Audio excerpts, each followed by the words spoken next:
আসসালামু আলাইকুম এভরিওয়ান। আমি সোমা স্টুডিও থেকে সোমা আবারও হাজির হয়ে গেলাম কাঁচা কাঁঠাল রেসিপি নিয়ে। এই রেসিপিটাকে অনেকে এঁচড়ও বলে থাকে। কাঁচা কাঁঠাল কাটার ভয়ে অনেকে রান্না করতে চায় না, এটাকে ঝামেলা মনে করে।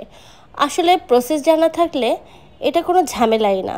নর্মাল যেসব সবজি রান্না করি, যেসব সবজি কাটাকাটি করি সেটার মতোই। কাঁচা কাঁঠাল কাটার সময় হাতে আর বটিতে বারে বারে যদি তেল লাগানো হয় তাহলে কাটতে এত ঝামেলা হয় না, আর হাতে আঠাও লেগে থাকে না। এভাবে বারবার যদি তেল লাগাতে থাকেন, সয়াবিন তেলও লাগাতে পারেন, সরিষার তেলও লাগাতে পারেন, যে যেটা লাগাতে চান। ভিডিওতে নিশ্চয়ই দেখছেন আপনারা কিভাবে আমি বারে বারে তেল লাগিয়েছি। সবশেষে দেখেছেন বটিতে একদমই আঠা লেগে নেই, হাতেও আঠা লেগে নেই। এখন আমি এগুলো কেটেছি, ধুয়ে নিব ভালো মতো। ধুয়ে নেওয়ার পর একটা প্যানে খুব অল্প পানি দিয়ে ঢাকনা দিয়ে ঢেকে আমি সেদ্ধ করে নেব 10 মিনিটের মতো।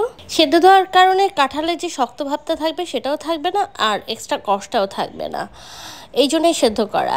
আমি এখানে 3 রকমের ডাল দিয়ে রান্না করছি। বেলির ডাল, সিমের বিচি, শুকনো সিমের বিচি, আর হচ্ছে বুটের ডাল। আপনারা চাইলে গরু মাংস দিয়েও রান্না করতে পারেন, অনেকে এটা দিয়েই করে। আমি আমার মতো করে আজকে আপনাদেরকে প্রসেসটা দেখাচ্ছি।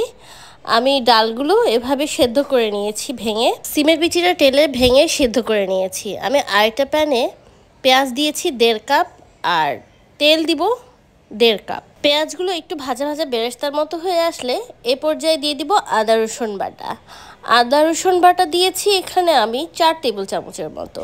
এগুলো দিয়ে মশলাগুলো ভালো মতো কষিয়ে নিয়ে এরপর লবণ দিব পরিমাণ অনুযায়ী। আপনারা যে যতটুকু লবণ খান ততটুকুই দিবেন। আমি এখানে 4 চামচের মতো দিয়েছি। হলুদ দিয়েছি 4 চামচ, মরিচের গুঁড়ো দিয়েছি 2 চামচ। একটু পানি দিয়ে মশলাগুলো কষানো হয়ে গেলে এরপর মাছের মাথা দিয়ে রান্না করব।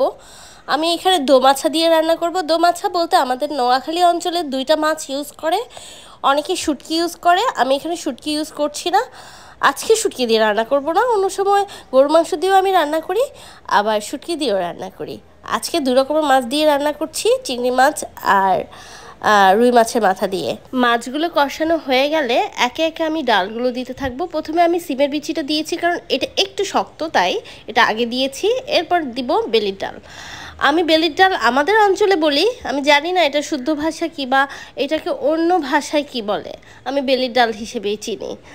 আপনারা কিছু জেনে থাকলে আমাকে জানাবেন। ডাল আর মাছগুলো কষানো হয়ে গেলে এখন সেই সেদ্ধ করে রাখা কাঁচা কাঁঠালগুলো দিয়ে দিব। দিয়ে এখন নেড়েচেড়ে ভালো মতো মিক্সড করে নেব। মিক্সড করার পর একটু পানি দেব, খুব বেশি পানি দেব না, কারণ আগেই যেহেতু কাঁঠালটা সেদ্ধ করা আছে সেটা থেকেও পানি ছাড়বে। অল্প একটু পানি দেবো। তাই রান্না যখন শেষ হয়ে আসবে, একদম তেলের উপর চলে আসবে ঝোলটা, এ পর্যায়ে কাঁচা মরিচ দিয়ে আর একটু রান্না করে নিতে হবে।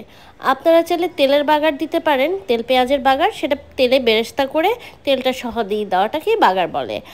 আমি দিয়েছি, আমি ভিডিও করতে মনে ছিল না, আপনারা দিয়ে দিতে পারেন। আমার রান্না হয়ে গেছে, এখন গরম ভাতের সাথে গরম গরম পরিবেশন করব। বাই দ্য ওয়ে, আমি সোমা স্টুডিও থেকে সোমা।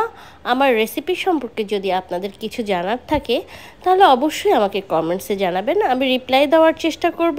নতুন নতুন রান্না নিয়ে সবসময় যেন আপনাদের সামনে হাজির হতে পারি, তাই আমাকে সাপোর্ট করবেন, আমাকে উৎসাহিত করবেন।